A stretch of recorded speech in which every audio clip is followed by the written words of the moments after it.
सराग धम्मं च कथं करता, कथा ही नहीं गंभीर ही नहीं करता, गंभीरता के साथ साथ मधुर कथा भी करता है जिससे लोगों को समझ में आता है। तो कहते ये तीन जो है चीजें दुर्लभ है। और फिर जो श्रोता वर्ग है उसमें चार चीजें दुर्लभ कहा, चार चीजें दुर्लभ। बोलिए भगवान बुद्ध की। हम समझ रहे हैं, अब हिम्मत नहीं पड़ रही है ना। काजू पिस्ता खूब खिलाई है। अब देखो पड़ोसी आके यहाँ दर्द कर रहा है।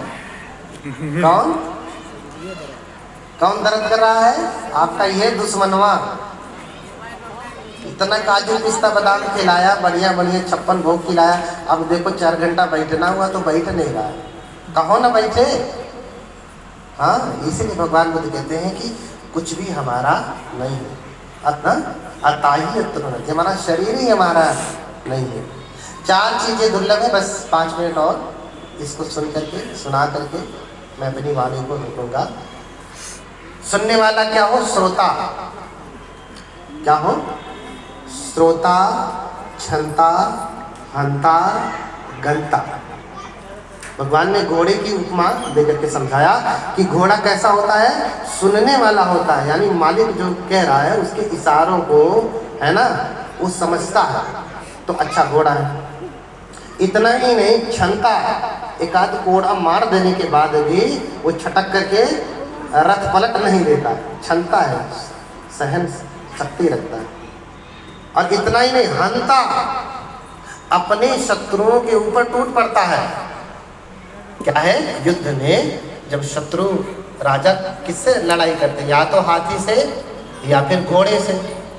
हाथी से बहुत कम करते हैं, घोड़े से ज्यादा करते हैं, क्योंकि घोड़ा स्फूर्ति वाला होता है। ठीक है, क्या होता है? स्फूर्ति वाला होता है। तो कह रहे हैं कि गंता, ठीक है, श्रोता, क्षंता, हंता, और फिर कहा गंता। और इतना तेज भागने वाला हो।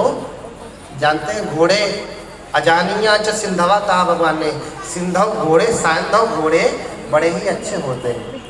क्यों? क्योंकि उनकी रफ्तार, उनकी स्पीड इतनी तेज होती है कि कोई कार भी उसका मुकाबला ना कर पाए, इतना तेज दौड़ते हैं। तो अपने राजा को लेकर के इतना स्पीड से दौड़ने वाला भी हो कि उसे विजय हासिल करा दे।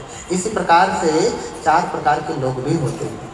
सुनने वाले हो, सुनने में भी कटु भी बोल दिया जाए तो भी, कुछ एक आध कोड़ा मार भी दिया जाए तो भी पटक के हाँ आए हैं या कथा सुनने, आई ऐसा बोल रहे हैं, रथ पलटने वाला ना हो।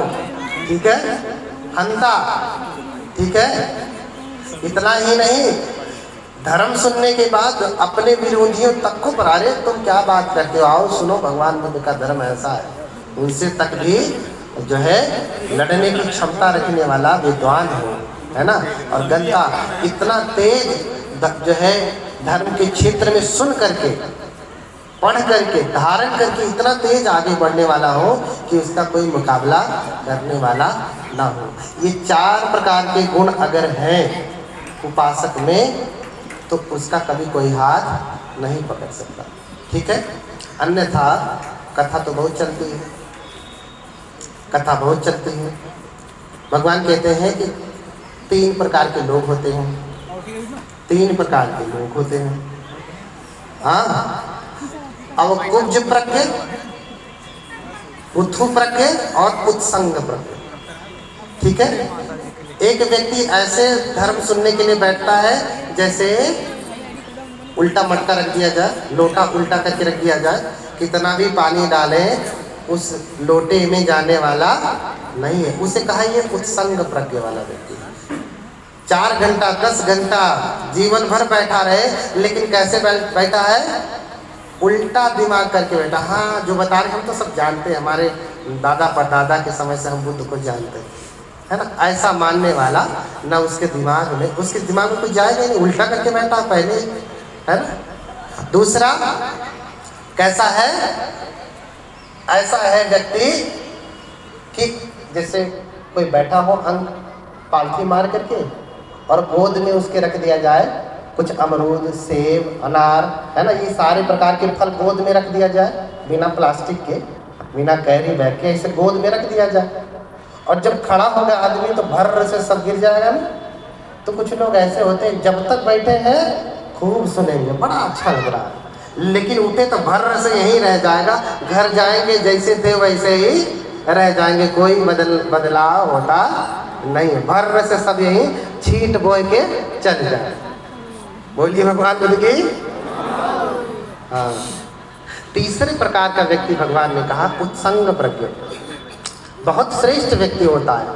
तो जैसे कोई सीधा घड़ा हो, जैसे सीधा घड़ा हो, सीधा लोटा हो, आप एक बूंद पानी भी गिराएंगे तो कहाँ गिरेगा? घड़े में गिरेगा, और पूरा घड़े में सुरक्षित रहेगा। तो कहते हैं कि कुछ ऐसे उत्संग जो है प्रज्ञ वाले होते हैं, श्रेष्ठ बुद्धि वाले लोग होते हैं, एक एक शब्द भी सुनते हैं, उसको समझते हैं, याद रखते हैं और उसे अपने जीवन में